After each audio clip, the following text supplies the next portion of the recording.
Place a roll of toilet paper in the fridge. You'll be surprised by what happens. I'm sure you'll thank me for this tip. First, prepare a baking soda paste. Take a small bowl and add 2 tablespoons of baking soda. Baking soda is great for removing tough stains and naturally absorbs unpleasant odors. Add a little water and mix until you get a paste-like consistency. Apply the paste to the top of the toilet paper roll, making sure to rub it in thoroughly. Repeat the process on the bottom of the roll. Turn the roll and apply the paste again, ensuring it's well absorbed. Once you've prepared the roll, place it in the fridge.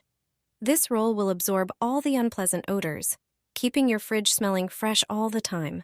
Plus, it's a cost-effective and eco-friendly solution. Try it out and enjoy a consistently pleasant aroma every time you open your fridge.